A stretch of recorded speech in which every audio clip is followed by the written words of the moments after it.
Hi, Vicki. How are you? Oh, hi there. Sorry, I was a few minutes early. Oh, that's okay. The early bird catches the euro. It Well, used to be the worm, but the euro. So great to have you back, Vicki. And I just want to start off with what your impressions are. First, we had Draghi. Whatever he said, that maybe they were done cutting rates. The euro took off. The dollar sunk. Then the Fed meeting, very, very dovish. The dollar sunk. And then yesterday, Yellen actually talking about possibly QE. She did say that those tools were available. So the dollar's taken a pretty good hit. I guess the question is, it's a bull market and the dollar alive, and this is a great buying opportunity in the dollar, or are we in the midst of a correction that could carry further? well, there's a lot of dynamics at play at the moment, and I'm looking at the market, and we seem to be that the glass is either all full or all empty. We're never even at the point where it's half full or half empty. And we went into the ECB meeting basically expecting what we got, and then it wasn't until the press conference that Draghi had that suggestion that this might, that this might be it, this might be as much as the ECB can do. And then, of course, the euro reacted and jumped higher. Then we get the same, the next leg of it was the Fed dots not being suggesting 2 Fed hikes instead of 3 Fed hikes in 2016, and that threw another roadblock in the market's minds in terms of we would love to believe that the world, that the global economy has seen the worst and is in recovery mode. And every time we have even a glimmer of hope of that, something happens that just sort of gets us more pessimistic again. And I'm looking at the euro today, nicely over 113. It looks like we're going to go back and see the highs we saw the day after the Fed, and maybe even the highs for the year. And it just seems so just illogical when you look that they're negative German Bund yields out to nearly 10 years. And so many people have told me that just all of this flies in the face of like FX 101, just things just don't seem logical. And they should get used to that. I'm surprised they're not by now. So my point being here, and I've had some technical targets up around 115 in the euro, and we're almost there. How do you think Draghi is feeling right now? Because I'm still sure, or believe so, that he would like to see a weaker euro, and with the euro moving against him. And it almost seems like at the last G20 meeting that it wasn't publicized, but perhaps there was some type of accord that was similar to the Plaza Accord that we had in 1985, where they wanted to knock the dollar down. I mean, that was one of Yellen's worries, and she really put the lid on the dollar last spring. And talking about being afraid or the negative implications of a strong dollar, so maybe this was what the G20 wanted to accomplish, to take off the pressure from emerging markets. But I don't think it's what Draghi wants. Well, I kind of downplay the various conspiracy theories about the G20 meeting. I mean, of course. Oh, play along with me, Vicki. It's almost April Fool's Day in 2 days. That's right. That's right. Okay, so April Fools. I was kidding. But no, I mean, of course they speak with each other, and of course they have concerns when the dollar gets too high or their own currency gets too high or low, But in this case, I think with regard to the euro and Draghi, I know Em and I had a sources story about a week or so ago, just talking about that not so much physical intervention, but would we start to see more verbal intervention at some point in the euro? Because Jawboning. Yeah, jawboning, exactly. And so I remember at the time when the sources story came out that I started polling people and saying, well, when do you think we would hear this sort of jawboning? And some people thought over 115, some over 117, and some thought we probably wouldn't hear it until 120. And you know, we weren't yet at those brutal levels that Trichet used to be concerned about. But right now I was looking at the chart of the euro and dollar yen, and it's kind of amusing that we're basically in a 111, 114 range for both of them. And you know, it's hard to, it seems right now that in the case of the euro, it's going to get its direction from what our yields do. And will our yields keep marching lower, continuing back to the February lows? Or is this sort of, is this move that we're seeing this week just leftover Euro holiday square, Easter holiday squaring? Or also there seems to be some month-end demand for bonds and some, well, it's hard to say profit taking in stocks because obviously they're moving higher today. But yesterday, before Yellen spoke, there was the buzz around that there had been some stock selling, profit taking, and moving some money back into bonds, just given the run up that we've seen in March. But I think that that from here, it's going to be up to what our yields do is going to be the larger driver. With one little caveat there, we got the German HICP inflation data today. It was a lot higher than expected. I was shocked that Bund yields didn't jump more on that, but I guess everyone wants to wait to see the EMU-wide flash data that's coming out tomorrow. And if that's positive, I think we're looking for minus 0.1. If that's positive, then that kind of tells you, I mean, not that anyone thought that the ECB would do anything in April, but that, you know, it might mean that they wait a bit longer before looking at anything else, and that would be a euro positive. And then if we get, depending upon what non-farm payrolls are on Friday, excuse me, that if it's a bad number, then that could be another thing that kind of propels the euro higher. Okay, so you mentioned panicky numbers like 117, 120, 123. I don't understand why people would feel fear or panic about that, because that's only halfway back from the high of 140 to 104. It's just a normal market correction.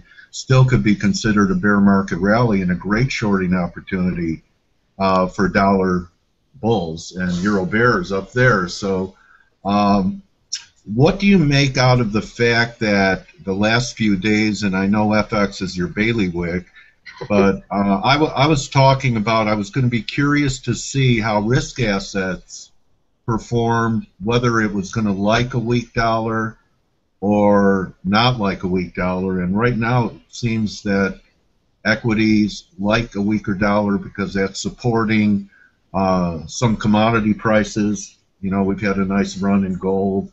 We had a nice run in crude. It's correcting, but, you know, some are saying we could see 45.50.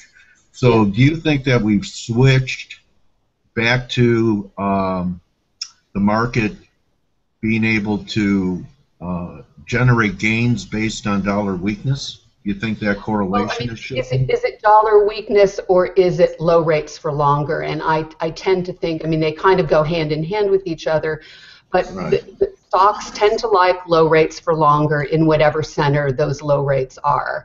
And, you know, there are many of us who feel, oh no, that, you know, they got their dose of heroin yesterday, and so now stocks are going to keep pushing higher. And that, it's, I guess, how it used to be this year. We thought if stocks rally, it's going to be because the Fed is actually hiking rates because the economy is strong enough, and that you may still see stocks rise until yields got so high that would choke off. You know, you'd give you a different, another alternative to put your money. But now we're back to the old heroin thing, that we need low rates for longer, and that sends stocks higher. What happened to those bond vigilantes? Vicki, where's your head at on U.S. dollar yen and the BOJ I believe this is, isn't this fiscal year end for the Japanese where there's a lot of repatriation going into the end of this month, and when does that end? Well, fiscal year end is March 31, and in the olden days, there used to be far more repatriation flows, and now with mark-to-market accounting, you see far less of that. Although I would say in recent years, with more companies hedging their investments, there's been more month-end, quarter-end flows than we've seen before. So the thinking is that most people have done what they need to do for fiscal year end.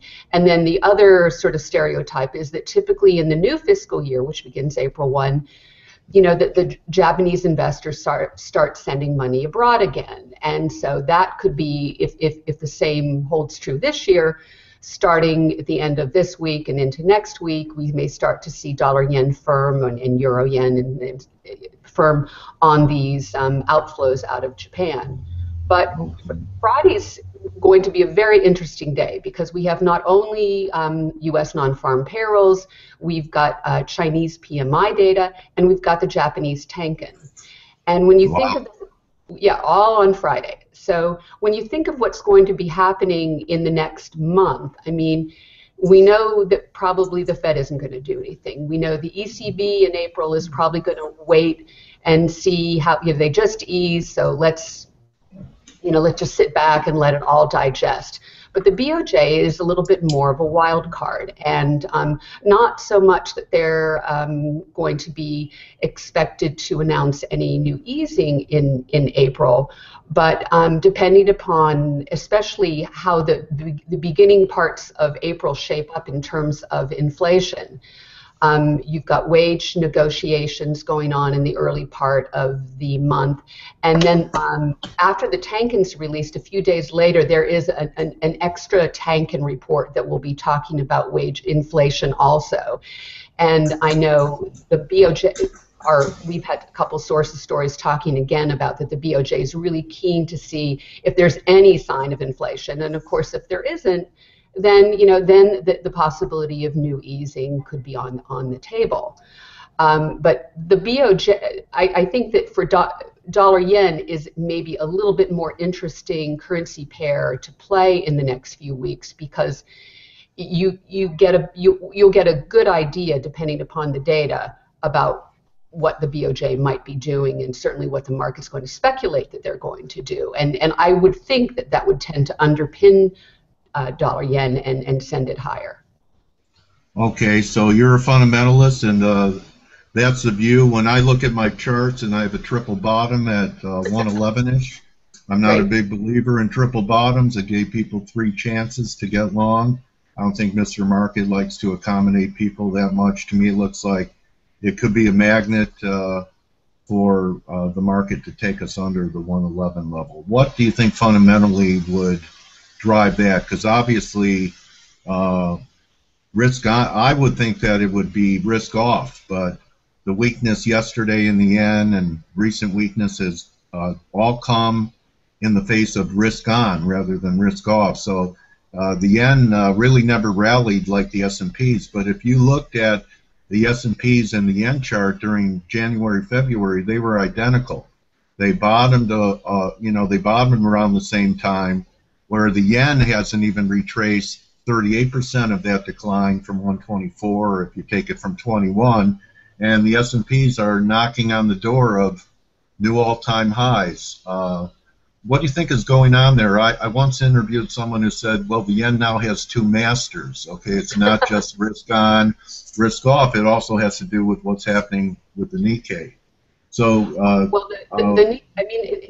dollar yen, it could be related to some month-end flows, and so I think you'll get a better idea next week whether dollar yen, plays catch up and starts to take up some of those old highs. But I think the other thing to really keep an eye on, and I've been looking at the spread. I've been watching China because China was the cause of a lot of our grief earlier in the year. Now, during the devaluation phase when they came off the peg? Yeah. So, well, no, I'm just talking about the beginning of this year where you had lots of speculation that they were going to be devaluing, and they were forced to come in and intervene. And at one point, the spread between the offshore and the onshore yuan was about 1,400 points. So the speculators were in buying dollars, selling offshore yuan, so much so that the spread was 1,400 points. After they intervened, it kept narrowing and narrowing and narrowing. And last week, that spread was actually minus 100 pips. What an arbitrage both ways, huh? So the dumb money took it to an aberrational level, and the Bank of China was successful in squeezing them out. Well, exactly, but since since the Lunar New Year holiday, and then we had all the G20 meeting. I mean, dollar yuan's been pretty stable. I mean, you see a couple days of weakness, couple days of strength, but that spread has remained very, very tight. So I think when we're looking for signs of risk aversion, that's something that I also am keeping a close eye on. And if you start to see things where, I mean, it's kind of arranged between, at an extreme, maybe the minus 100 last week, and then maybe 100, 150 points with the offshore yuan a little weaker than the onshore. That's a pearl. Do you have symbols so that we could start monitoring that? Sure. I mean, how do you watch the offshore and the other? How do you do it? Usually on my Bloomberg, the CNH for offshore, and then CNY for onshore. And what I end up doing every day, and I do a little piece every day on the MNI website, is I look at the 11:30. It's China's 11:30, which currently is 11:30 a.m. our time. That closed, and I look at the spread at that time between the on and offshore yuan, and I just sort of monitor that each day. It's something to like, if you can look at the VIX, that's giving you more of what people are thinking about stocks. I mean, this just gives you, there are a lot of risk indicators out there, but I like to keep an eye on this one because if we start to see problems with the Chinese currency again, that could be another red flag that risk on is going to turn into risk off. Okay, so what kind of level would that be? Was it 500 under? I would say, I mean, if for some reason the PMIs that are coming out Friday, if you start to see more negative data and the PMIs, I mean, they're still not looking for them to go back over 50 on Friday. But if they really slipped sharply, people would start to get more worried about Chinese growth and whether or not they would be growing at that, close to 6.5% this year or not, and that might rattle people a little bit. But still, it's the bigger risk picture and what's going on in China, Japan. Okay.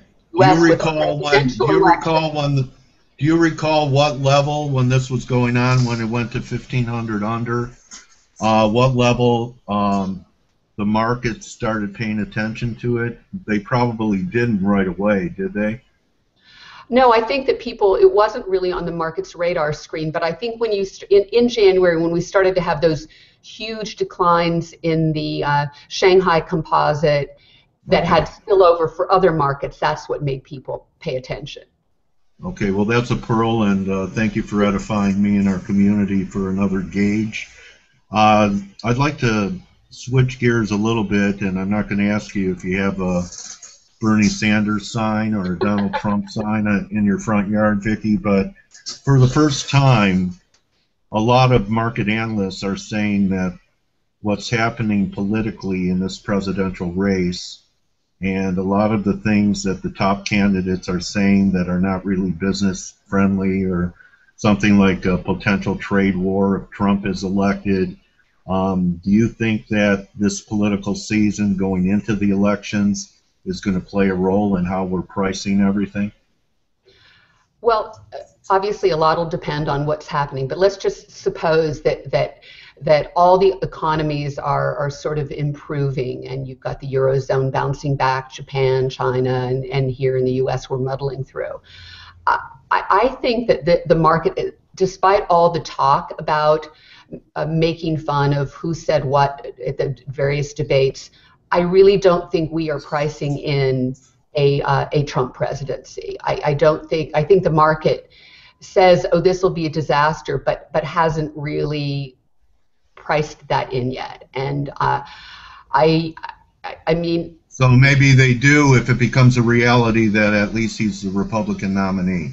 Yeah, Maybe I mean, I think that once we know who our candidates are, then I think the market, I think, is going to be complacent and think that if it's going to be Trump against Clinton, then it's funny because you say to someone, if you had spoken to someone 2 years ago and said Donald Trump would be the Republican contender, they would have laughed you silly. And so now when people say to me, oh, Trump even is 6 months ago, Vicki. Right, even yeah, 6 months ago.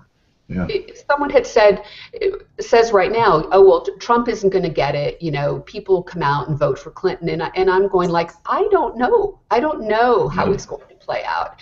And I just think we may not need protection, I'd say, for our 401ks to the downside. But if you read The Economist and you read a lot of the overseas publications, they've made it clear that they think this would be a disaster. Now, I guess the question is, will they take their money and run if that's indeed the case? And people get lazy and they just say, oh, well, how bad will he be? And just leave their money there. But I just think it's something we need to pay attention to. Yeah, I think they said that about Mussolini and Hitler, too. So yes. How bad can they be? In fact, Hitler was a hero because he took them out of the 1930s depression with fiscal stimulus, building the highway. What's it called again in Germany? The Autobahn. Autobahn. So, there was economic improvement going into it. So one other subject, and I think this could play into what happens politically, is Europe with its migration problems that will exacerbate as the weather gets better, and the recent terrorist attack in Belgium. And if anything, any kind of minor terrorism event hits the shores of the U.S., I think would play into Trump's hands. What do you think? I would agree, and I guess we just have to hope and pray that this does not become a reality. And it's just, it's probably inevitable that something will eventually happen here, but I guess we have to hope that that's a long ways down the road, and that will. The other element is just given the reaction that we saw last week is will we become numb to these terrorist attacks? The markets were ambivalent. And granted, if it's on U.S. soil, that would be a different story, at least initially. But I just think, given how big the U.S. is, it would have it would have an effect for a few days, and then it would probably dissipate. Okay, Vicki. Well, speaking about hope and prayer, I hope, I don't think I'll have to pray that you'll return and join us again a little bit down the road, maybe into this June-July time frame, into these conventions. And also remember, hope is the oxygen in our life and the carbon monoxide of our trading. You could use it. Anyway, have a great rest of your day. Thank you.